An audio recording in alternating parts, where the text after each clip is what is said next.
국내 증시에서 2차 전지에 대한 관심이 정말 많은데요. 이 물결에 지금 합류해도 될까 고민하시는 분들이 많으신데요. 그래서 준비한 오늘의 주제, 2차 전지 산업의 전망과 투자 전략입니다.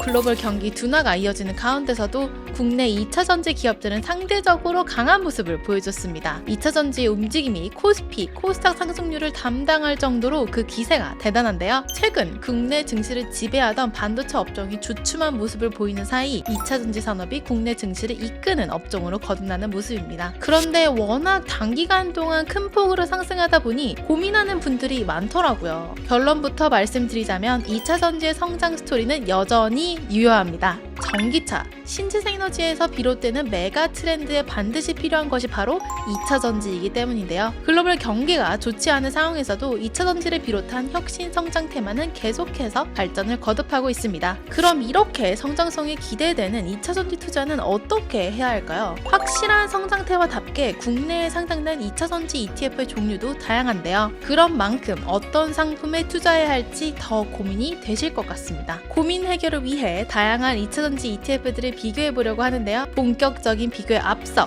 2차 전지 밸류체인부터 알아보겠습니다. 2차 전지 산업 자체가 워낙 광범위하다 보니 어떤 단계로 이루어졌는지, 각 단계별 전망은 어떤지, 주요 종목이 어딘지 알아야 시장이 어떻게 돌아가고 그래서 어떻게 투자해야 할지 그림이 그려질 테니까요. 2차 전지의 밸류체인은 2차 전지를 만들기 위해 필요한 핵심 원자재를 생산하는 광산 기업, 재련 기업에서부터 시작됩니다. 2차 전지의 핵심 원자재는 리튬인데요. 바로 이 리튬 이온이 양극에서 음극으로 이동하면서 배터리가 충전되고 반대로 음극에서 양극으로 이동하면 방전되는 원리로 배터리가 작동하죠. 그럼 이제 리튬 산업의 전망을 확인해 볼까요? 리튬은 최근 가격이 큰 폭으로 하락하며 많은 말들을 낳고 있습니다. 2년 사이 리튬 가격이 10배나 올랐던 점을 감안하면 글로벌 경기 둔화가 예상되는 시점에서 되돌림되는 수순으로 보입니다. 러시아와 우크라이나 전쟁으로 급등했던 원자재 가격이 안정세에 접어든 것도 하나의 이유겠고요. 하지만 리튬 광산과 재련 기업들에 대한 컨센서스가 흔들리는 상황에서도 장기적인 관점에서 리튬 가격은 상승할 것이라는 시나리오가 더 우세합니다. 블룸버그 뉴 에너지 파이낸스에 따르면 배터리용 리튬 수요는 2022년 대비 2030년까지 3.6배가 늘어날 전망입니다.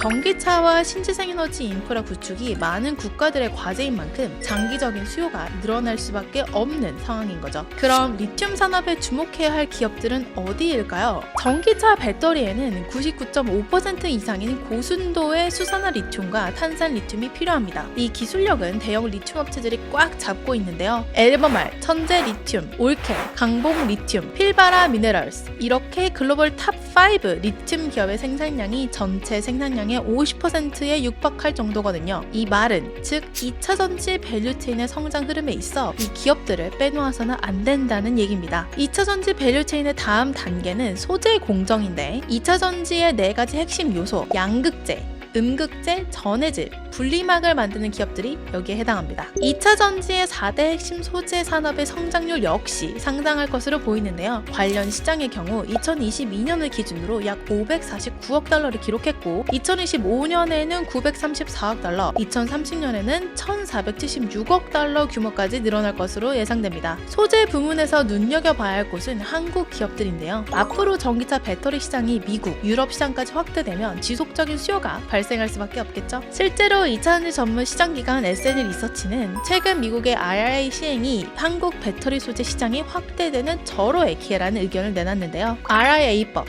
유럽 원자재법을 계기로 배터리셀 제조업체들이 현지에 진출하며 4대 소재 업체들까지 동반 진출하는 그림이 연출될 것이라는 전망입니다. 2차 전지 밸류체인의 마지막 단계에는 배터리셀 제조업체가 위치하는데요. 소재 기업들로부터 받은 재료들이 정극, 조립, 활성화, 팩 공정을 거쳐 마침내 2차 전지 배터리로 탄생하게 되죠. 2차 전지 셀 기업 역시 소재 기업들처럼 북미 시장에서의 성장이 기대되는 상황인데요. 전기차 부분만 해도 필요로 하는 2차 전지 양이 상당하기 때문입니다. 미국 자동차 시장이 100% 전기차로 전환을 시도할 경우 추가적으로 필요한 2차 전지 수요가 990GW니까요. 지금까지 2차전지 밸류체인별 공정과 전망을 살펴봤는데요. 이제 본격적으로 2차전지에 투자하는 ETF들을 비교 분석해볼게요. 리튬 광산, 재련기업 비중을 높이 가져가고 싶다면 타이거 글로벌 리튬 앤 2차전지 솔렉티브 ETF를 눈여겨보시기 바랍니다. 이 상품은 타이거 ETF의 2차전지 라인업 중 유일하게 리튬 광산, 재련기업을 포함하고 있습니다. 글로벌 2차전지 ETF답게 다양한 분야에 걸쳐 고르게 비중을 가지고 있다는 것이 특징입니다. 소재 기업에 좀 더 집중하고 싶은 분께는 타이거 2차전지 테마 ETF를 말씀드릴 수 있는데요. 국내에 상장된 2차전지 기업들을 가장 많이 보유한 상품입니다. 배터리셀 제조업체에 보다 중점을 두고 싶다면 타이거 KRX 2차전지 K뉴딜 ETF를 소개해드릴 수 있는데요. 대형주 위주의 포트폴리오를 가지고 있어 상대적으로 배터리셀 제조업체 비중이 높은 상품입니다. ETF 이후 오늘은 국내 증시를 뜨겁게 달군 2차전지 산업을 살펴봤는데요. 앞으로 미국과 유럽을 시작으로 많은 국가들이 본격적으로 전기차로의 전환을 돌입하고 신재생에너지 도입을 본격화할 것으로 보입니다. 이에 따라 2차전지 발주가 이어지면서 2차전지 밸류체인 전체 수주도 늘어나고 관련 회사는 증설을 이어가는